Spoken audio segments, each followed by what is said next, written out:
The title, as you saw from the flyers and the advertising and everything, is Humanae Vitae, Sound Teaching or Missed Opportunity. Humanae Vitae is the name of an encyclical that Pope Paul VI wrote.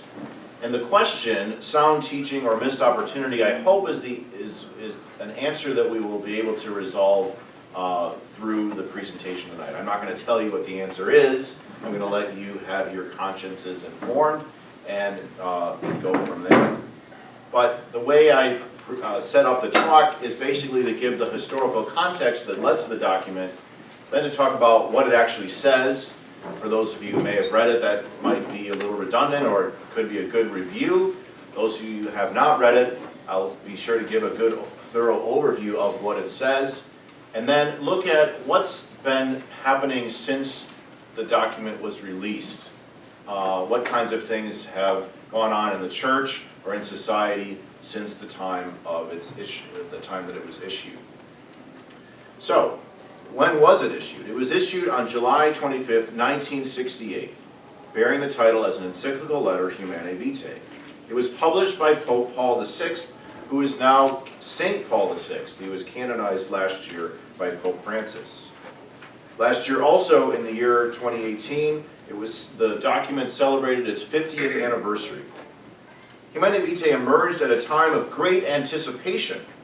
Would the Church, in fact, change her teaching about contraception in light of the invention of what's called the combination pill, which prevented ovulation and thus completed the prevention of natural conception? The letter, which we will review, answered this question posed by the faithful and those even beyond Catholic circles. Humanae Vitae was not without its controversy. So we attempt to address this evening whether or not Humanae Vitae was sound teaching or missed opportunity to develop church moral doctrine. The historical context, first of all, for the encyclical. There was in Christian circles an unwavering prohibition against contraception among Christian circles traditionally. That was until the Lambeth Conference in 1930.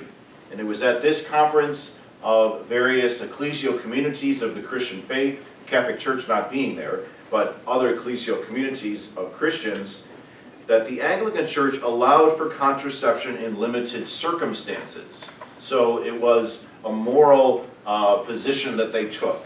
I didn't delve into what the circumstances were exactly, but just to suffice it to say that they did allow for this provision, and it sort of led to a domino effect. Eventually, all Christian ecclesial communities followed suit, and the use of contraception in all the different forms that there are became widespread. The combination pill was invented in 1938, and it was issued to the world in 1962. In the 60s, there was a great deal of concern over world population. If the trends continued, it was thought that there would be a serious problem with what we would do with all of the world's citizens.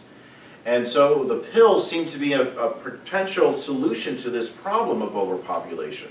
And they also thought of it as an issue, a way to help fight against or turn the tide against poverty, to end poverty.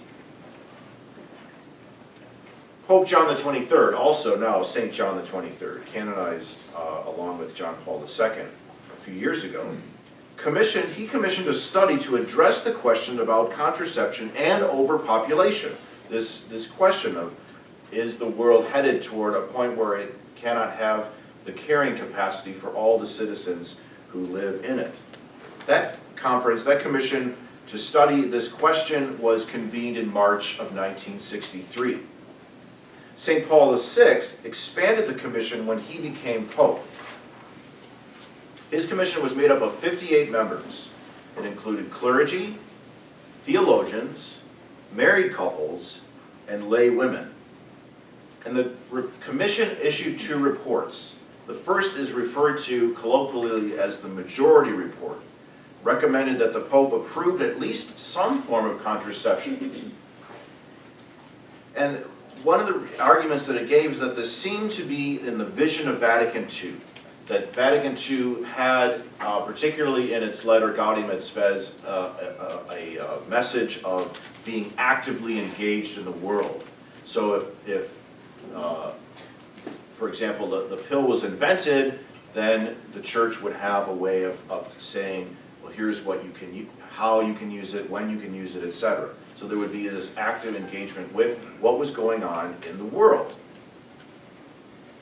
The majority report was, in a sense, leaked prior to the issuance of the encyclical letter. So the historical context also includes then this sense that, well, the church is going to allow for artificial contraception in some ways, and then the minority report disagreed with the recommendations of the majority report, and so there was this gap between the majority report being leaked and finally the issuance of Humanae Vitae, the encyclical, and that period was 2 years long. And then in 1968, Humanae Vitae was both published and promulgated as church teaching and doctrine. The fallout was widespread dissent from papal teaching in its aftermath by both from laity, priests, and even bishops who encouraged the faithful under their care to disregard the teaching if they saw fit or if it seemed okay to do so. Now we might ask why this happened. In order to try to answer that question, we need to look at what the encyclical actually says. So it's divided up into several chapters. It's not a particularly long encyclical, but it has a great deal of power behind it. St. Paul VI was very articulate, and he took the long view of looking at what are the questions about human love and human relationships and human sexuality. How is it important to stay faithful to them and to answer those questions correctly in order for human society to function as best as it can?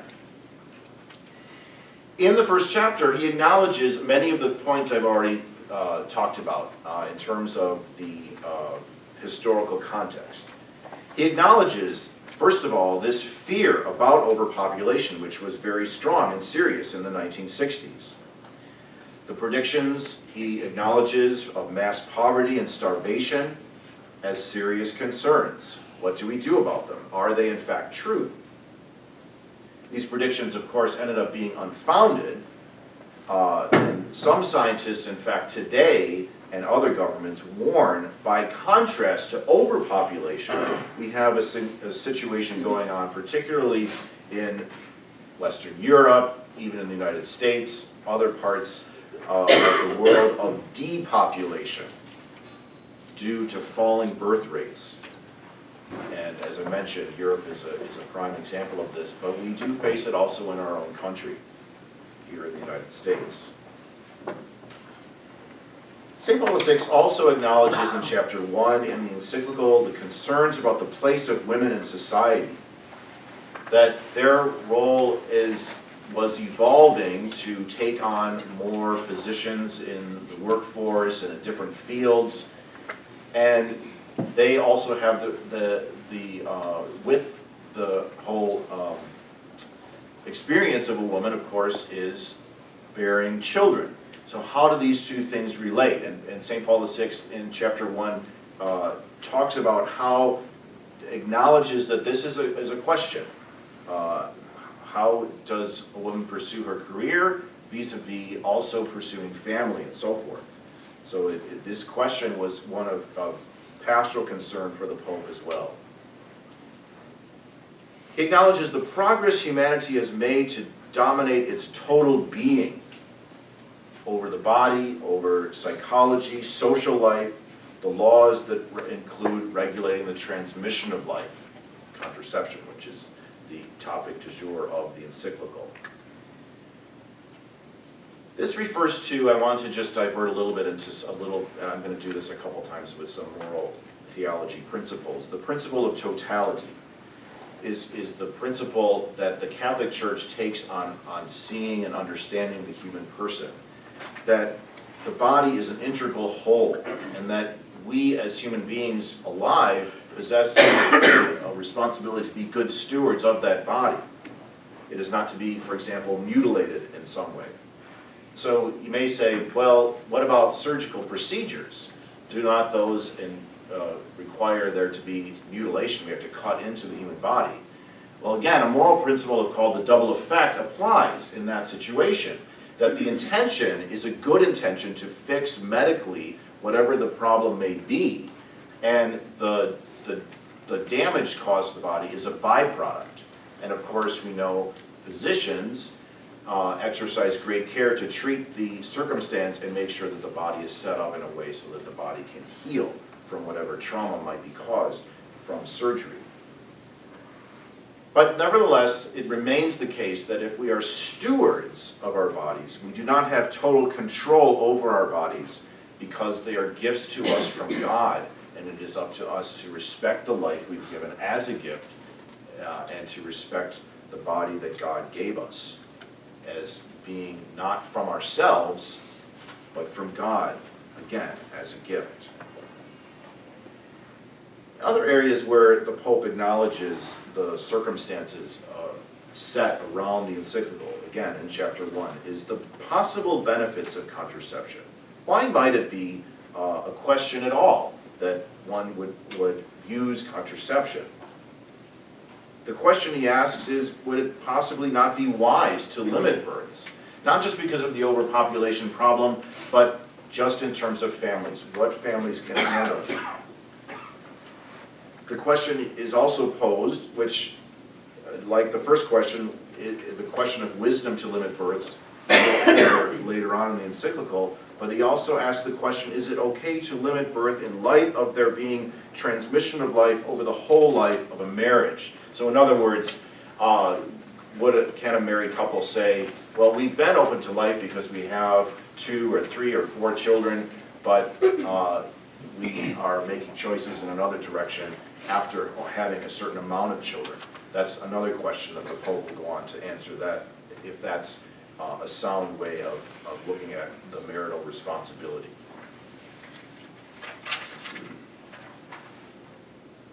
And finally, he points out at the end of the chapter that since he's going to address the questions and issues that have been raised by the historical context, he stresses that the Church is competent in this area to speak, which I think is a very important move in an encyclical letter that's addressing a moral question, because if the Pope wanted to write an encyclical, say, on the weather, unless he has a meteorological background, which most popes do not have, or priests for that matter, he would not be competent to write on something like that. But where does the Church's competencies lie in terms of what it can teach? Interpretation of the natural moral law is one of those competencies, and also to interpret the gospel correctly, and the relationship between what the gospel says and what we can know by reason about the natural moral law.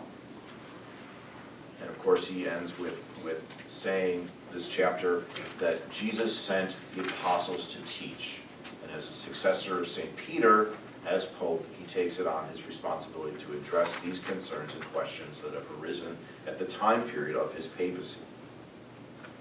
And then he moves to chapter 2, where he lays out the doctrinal principles that are necessary for trying to tackle the question about the issue of contraception. And I think it's important, I haven't really stressed this at this point, but to point out that when he's talking about contraception, he's primarily trying to deal with the issue of the combination pill. Because, as I said, it sort of changed our thinking from seeing contraception only as in terms of a barrier method to, is this now a medicine, if you will, that works with the natural processes of the body, so therefore it might be in a different context. So while he's going to speak on the question of contraception in general, specifically he's targeting to this question of does the circumstances or the whole situation change in light of the fact that we have this new invention?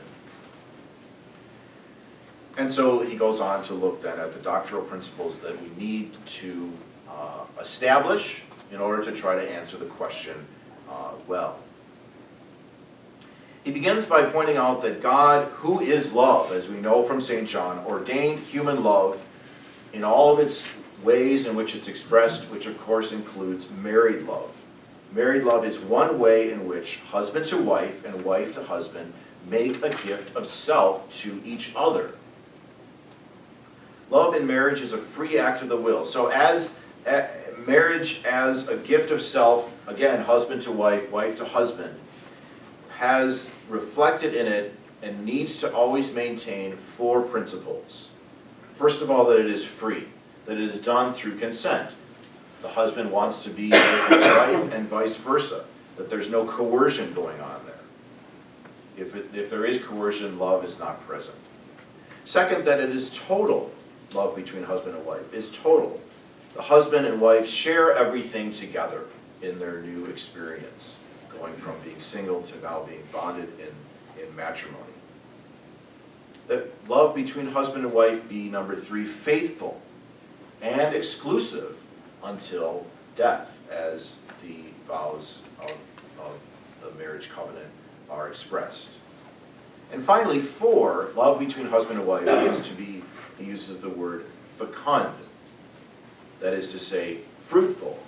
Marriage and conjugal love are ordained toward, would be the goal of married life, outlined by Gaudium et Spes, one of the documents, the Pastoral Constitution on the Church from the Second Vatican Council.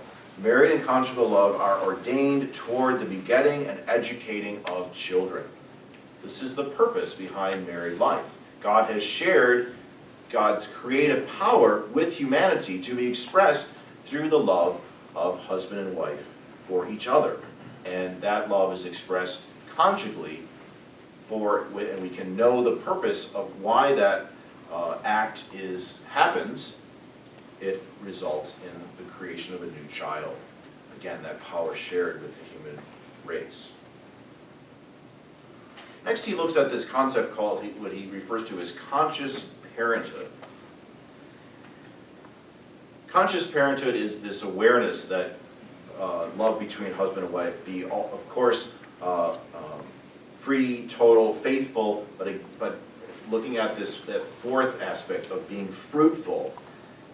If we are to be fruitful, the couple asks, how is it that we would do that? First of all, it may be exercised by raising a large family, that a couple is open to having many children, desirous of that. But it might also be the choice of a married couple to have births spaced and limited. So it's which would be a different decision. But the Pope says, in this circumstance, it should be for serious reasons. And those reasons, John Paul II will talk about in Theology of the Body, when in his Wednesday audiences that he gives in the early 80s, talks about the couple being stewards of the family, that husband and wife together have to make decisions to know what is right for their family and in the circumstances that that family, circumstances in society, if you will, that family is living and existing within. But if the choice has been made by the couple to limit or have a smaller number of births, whatever that number might be, it has to be for serious reasons, stewards of the family, and also to be with respect for the moral law. So again, he hasn't quite gotten down to the bottom line yet, but that's the issue that is of relevance. Well, what are the moral principles and the moral law that the couple has to consider if they're going to space or limit the birth of children in their family? Also, conscious parenthood requires that parents must recognize their duties regarding children toward God, themselves, family, and society. So this again is outlining the importance for couples to be stewards of the family, that in fact, not only that it's important for them to do that, but that in fact this is their responsibility to be the stewards of the family since they head the household. But he outlines this hierarchy of values that the children, that they think about the question of children with respect to God first, then themselves, then the family completely, and then finally in terms of the relationship between the family and society. The next doctrinal principle, the third doctrinal principle from the core of the encyclical is to look at the principles surrounding the need to respect the nature and purpose of the marriage act. The marriage act is united by two purposes that have an inseparable connection. The Pope outlines this and states it very clearly and explicitly. Not that it's a new teaching of the Church, but for the purpose of trying to discover and the solution to the questions that the encyclical is attempting to address, it's important to reestablish and affirm in a very clear and precise way what the goods of the marriage act are. That it has a unitive meaning and a procreative meaning. And that these two meanings are inseparable. You can't say, well, we're being unitive, but we're leaving the procreative to the side, or vice versa. Whereas vice versa wouldn't actually make any sense, because you can't be procreative without being unitive. But that's another question. But in any case, but just to get your idea around that the two have to be linked together. They can't separate them. So they are also referred to as the goods of marriage, that marriages be unitive and procreative. And as a result, you can't separate the two, but God points out to us what they are, and that the couple then is to be good stewards of both of these two meanings or principles. Another purpose and natural understanding of the marriage act is that it must remain open to the transmission of life. If not, there are consequences. The act of love that jeopardizes the responsibility to transmit life is a contradiction of the design of marriage and the will of God. The will of God, who is also not just love, but the author of life. This is the intention God has for the marital act. We can know this through reason. We see what the end of it is. So to violate that jeopardizes this responsibility, and it contradicts what God intends for human love in the marriage covenant.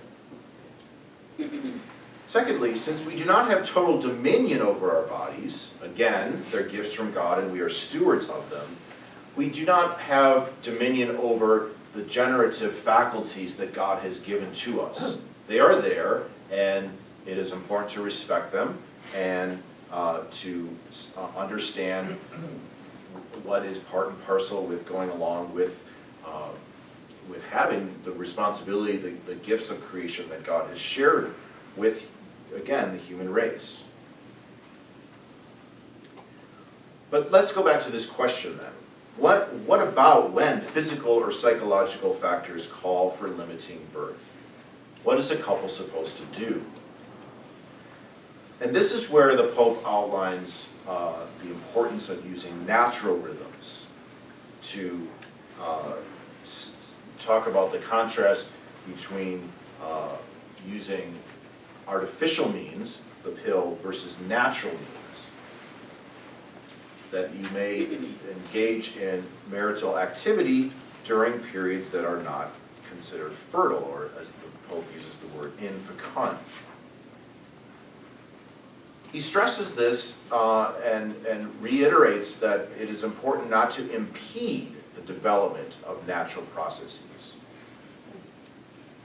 Again, the question that was, or one of the questions I should say, that's found in the historical context is, but doesn't the pill do this because it works with the body's natural biochemistry? What is found, or what the Pope ends up teaching is that in reality, this manipulation of the biochemistry of the body is in fact against the natural mechanisms that would be more favorable to be put in place by a couple.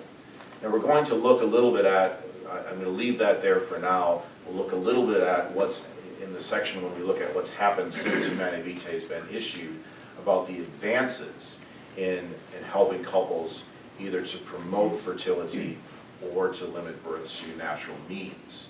There's been a great deal that science has contributed to doing one or both of those two things, and the two work together, as we'll see, in tandem to both promote the strengthening of the bond between husband and wife, and also to promote the physical health of, particularly in this case, the woman.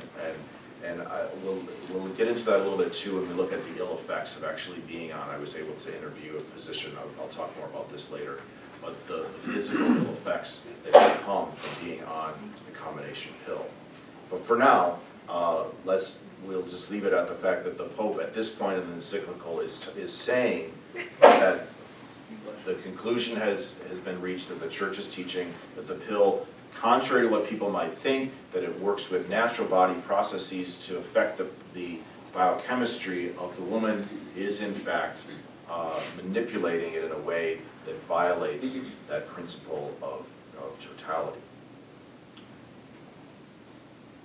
So, he goes on then to outline various ways in which regulating births would be considered illicit or immoral or wrong. Obviously, one of those is abortion, the direct killing of a child in the womb in order to avoid bringing the child to term and raising the child to adulthood. But also there's the concept of what's called abortifacient usage, which has become very common now. He somehow, this is where he's very provocative, St. Paul VI, could foresee the development of abortifacient drugs. They weren't around in the 60s, but we have them now, where there is a barrier between when the child is first created through fertilization, that period between fertilization and implantation, that we have drugs that manipulate the ability for the fertilized egg to implant, and then that results in the child essentially being flushed out of the system.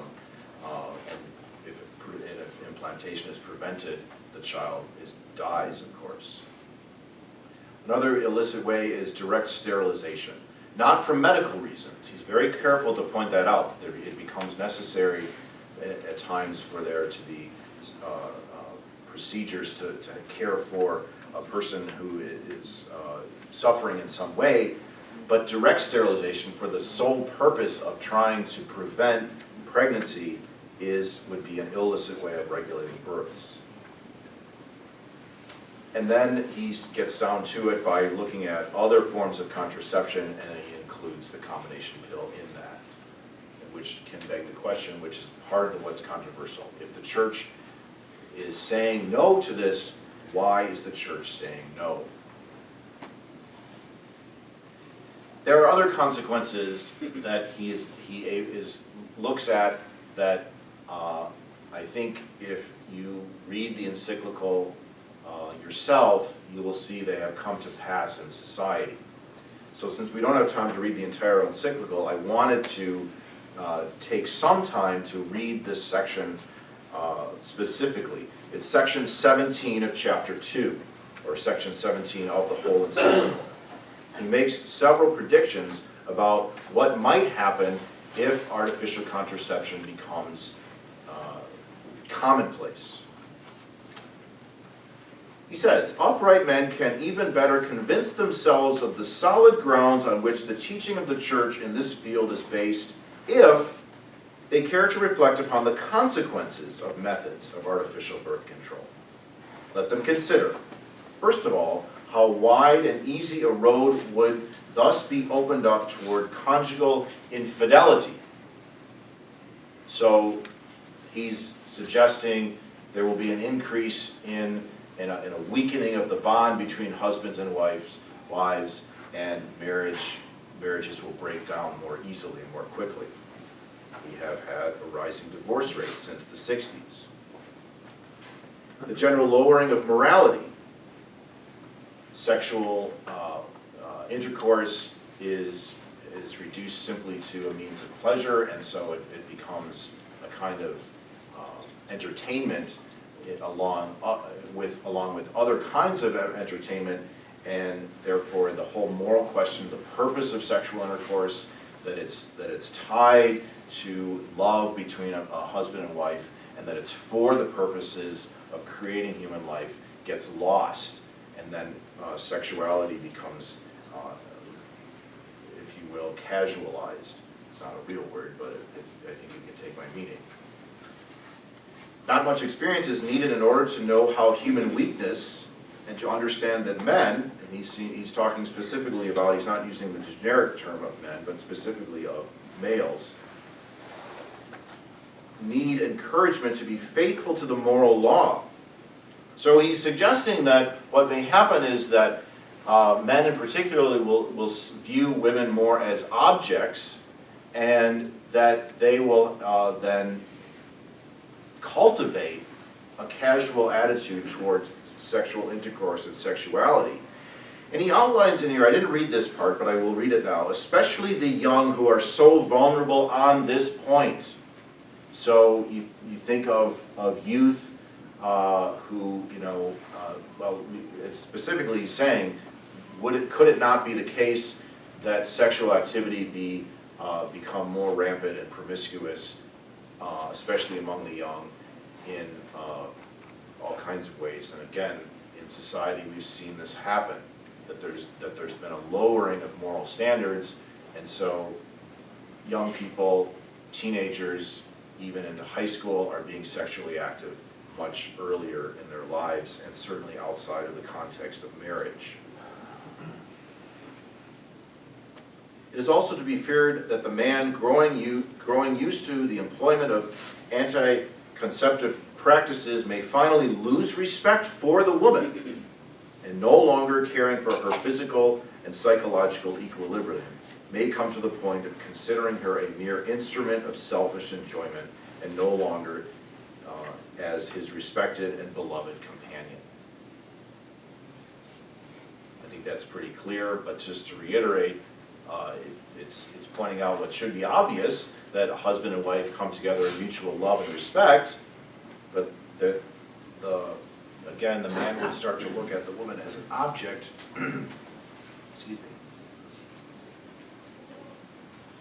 and for his selfish enjoyment of pleasure, rather than coming to see the importance of respecting and being a partner with her in a marital covenant.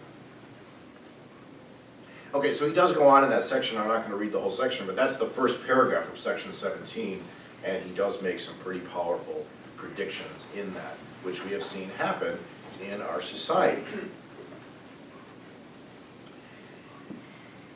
He then goes on in that section to talk about what could happen with the state or government, and he warns against the possibility that the state could abuse the use of contraceptives for its own agenda, referring back to this whole question of population control, that a government or a state could mandate that this be used so that couples are now not in service of the state, that the state is not in service of the family, but that the family becomes subjugated to the state, and the state says how many children you can have, if you can have children at all. We've seen this also unfold in various countries. The dignity of the human person is threatened. Again, if the pill is promoted by governments and by the state. The human body can be manipulated into limitless capacities, the Pope says, and these manipulations could be forced on others. We've had controversy and difficulty in the United States also in terms of freedom of religion. The Affordable Care Act wanted to mandate the issuance by insurance of forms of contraception, and the even if that was against the conscience of the people who ran the country, or if it was against the mission of the institution that it referred to. And so then he comes to chapter 3, pastoral directives. He addresses priests, he addresses the laity, he addresses married couples, he addresses bishops. I'm not going to summarize all those sections. What I wanted to highlight, though, was he also, one of the constituencies that he addresses are scientists and those in medicine. That he encourages them to develop proper methods of regulating birth, and has done so, which they have done, since the issuance of Humanae Vitae. So that now, much more of the woman's physiology is taken into account, so that a young couple who wants to know if they want to know what is the best way to limit births through natural means, there are physiological signs that they can pay attention to, and this increases communication between them, which strengthens the bond, and also because it's natural, it can promote fertility when they make the choice to actually have children. So there's many benefits that have come from this development in science, and if you I would refer you to Creighton University or to Marquette University, their websites on natural family planning, for the way in which you could learn about how to practice natural family planning and to see that it is very effective. Excuse me. I'm losing my voice. All right, next point is just simply a little mini lecture on the primacy of conscience. As I mentioned, there was much dissent, and bishops would often say to the faithful under their care, do what your conscience tells you. Now, it is in fact true that we must follow our conscience. St. Thomas Aquinas tells us this when we are faced with a moral dilemma. And Thomas, it goes so far as to say, even if our conscience is weak, that is to say, ill-informed, we still must follow it, because it's the only thing we have when faced with a moral dilemma. We can't run and check books and look for a manual to tell us what to do. We have to, at that moment, follow our conscience, which is that rule that tells us within ourselves the rightness or wrongness of an action, either before we commit to the activity itself, or after it may have taken place. We experience remorse if we have done what's wrong or against conscience, and then we make methods, we go through procedures to rectify the wrong. But if we must follow our conscience when faced with a moral dilemma, then what we really need to do then, once we understand that principle, is to inform it as best we can so that it is a strong conscience. Because the moral dilemmas that we face will not be able to be tackled well or with moral correctness unless we have that strong conscience. We do that by looking to sources, that is to say, legitimate authority for instruction. So that could mean parents, teachers in school, and certainly the Church herself is an expert on human nature. And as the Pope pointed out at the beginning of the encyclical, she has the authority to interpret the gospel and the natural moral law and can pronounce authoritatively on moral matters. And if we take seriously what the Church teaches, we integrate those teachings into our conscience, and we're ready, when faced with a moral dilemma, to know how to act. What has happened since the issuance of Humanae Vitae, besides the development in science of natural family planning methods? First of all, I want to just consider John Paul II. I could say many things on this, but I kept this point short because most of what we wanted to talk about tonight was Humanae Vitae and not so much about John Paul, but he has been he worked very hard in his pontificate to advance the lessons learned and the teachings of the encyclical, and particularly referring to the issues on marriage and family. He said these teachings are to be reread in light of the theology and pedagogy of the body found in Christ's words. So in his Wednesday audiences in the early 80s, he taught authoritatively on what is the meaning of the body, how does it show us being in the image and likeness of God, and that he stressed the point that the complementarity between man and woman is a reflection of the image and likeness of God, because it shows us that we are to make a gift of ourselves to others. The Church's teaching on human sexuality will lead to a realization of true intimacy, true freedom, John Paul says, and true happiness. Every human person is called in the image of the triune God to exist in a communion of persons, John Paul says. So we can make a gift of ourselves in many ways, in many acts of charity. But one of those ways is to make a gift of self, husband to wife, wife to husband, in the marriage covenant, in a very profound way, through their self-gift to each other, that sharing of all things. So, person as gift as applied to marriage means that husband and wife exist as a gift for each other. Again, he reiterates what Paul VI taught, which Paul VI was reiterating, was always taught by the Church, that making a gift of oneself to the other, husband to wife, wife to husband, is that it be unitive, reflected in the complementarity of man and woman, and that be procreative as well, that through the complementarity and the coming together of man and woman in conjugal love, that the union is blessed and can be blessed with fruitfulness, the primary end of that act, to bring forth a child. The conjugal act, by its very nature, is procreative through being unitive. A child is welcomed and can grow within the intimate space created by the love between its parents.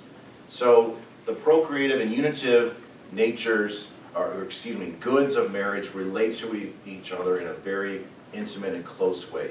Procreative through being unitive. A child is welcomed and can grow within the intimate space created by the love between its parents. What about the opposite? Unitive through being procreative. The couple says to each other in their love for each other, I want to share all of life with you totally, and that this includes my fertility. Artificial birth control violates this sharing by holding a part of the person back. I want to offer you everything about myself but my fertility. It's not quite the same thing as saying, I give myself fully and freely to you in all ways, as God made me to be a gift to you and vice versa. I did say I would mention that there are, science has shown some of the physical effects on the body of being on the combination pill. And to this, I would offer my appreciation and thanks to Dr. Robert Lawler, who's a medical physician in the area of obstetrics and gynecology. I was able to interview him. He was very helpful, and he said I have freedom to cover his points, so I'm not actually plagiarizing. But I do want to go through some. I'm not an expert. I'm not a physician myself, as you know. So this is sort of repeating some of the stuff I learned from talking and speaking with him. First of all, why is it called the combination pill? Because it combines the hormones estrogen and progesterone in high enough doses to fool the body into thinking it is pregnant. And that's how it prevents ovulation. The compound, again, was formulated in 1938 and reached the market in 1962. In 1962, it was issued in very high doses, Dr. Lawler told me, that led to side effects such as severe nausea and the risk of blood clots. And so by 1977, the doses were lowered. This had a different side effect. It still primarily fooled the body into thinking that it was pregnant, but it wasn't as comprehensive, if that's the right word. It didn't do it as effectively, I should say. And so, at times, even if you're on the pill, it can, in certain circumstances, actually lead to ovulation.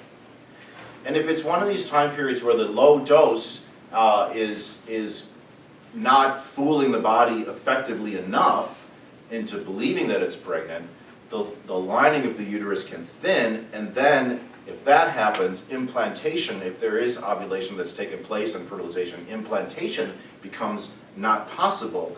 And so the combination pill can sometimes be, in some circumstances, an abortifacient. We know this, that it's possible. So it's not enough to just simply say, well, ovulation hasn't taken place, so I'm okay. There's the risk that it could take place and the child be flushed out in an abortive way. Some negative effects that can happen to the person on the pill.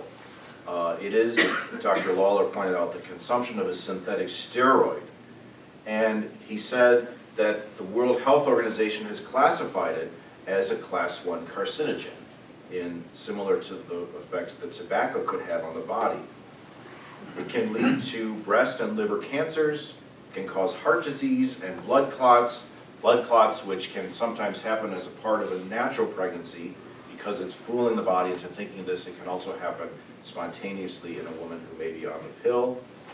And finally, he pointed out that it is a potent medication to treat an otherwise healthy situation, namely fertility.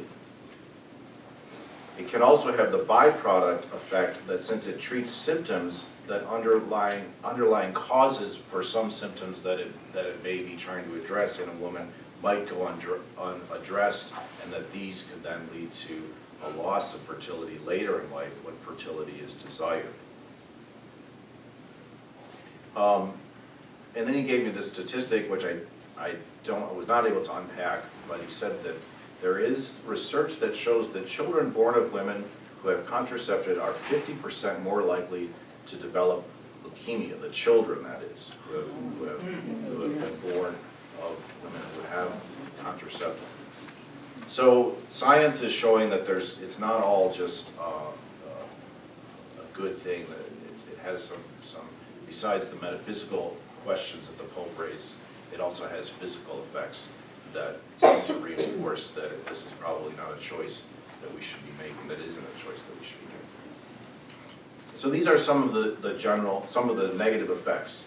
The point is that on top of all the other more metaphysical arguments that highlight the use of contraception as immoral, the pill is bad in many respects for health as well. And so we come to the question of what conclusions can be drawn from these reflections. First, it seems to me that the culture in the 60s wanted to know if the pill, because it worked with natural body processes, might be considered a contraceptive that was consistent with the natural law. As we have seen, St. Paul VI addressed the purpose of the conjugal act being reserved to married life, and that, second, as an act must be open to the transmission of life. Deliberately closing off the possibility of life is to, as St. John Paul II points out, offering self, man to woman, woman to man, in a partial way, as if saying, you may have all of me except my fertility. This attitude, of course, violates the procreative end of sexuality as well as the good of marriage that unites spouses. Third, as is clear from section 17 of Humanae Vitae, the culture has gone down the path that St. Paul VI has predicted. There is conjugal infidelity, a lowering of sexual morality. The young have become pervasively sexual active.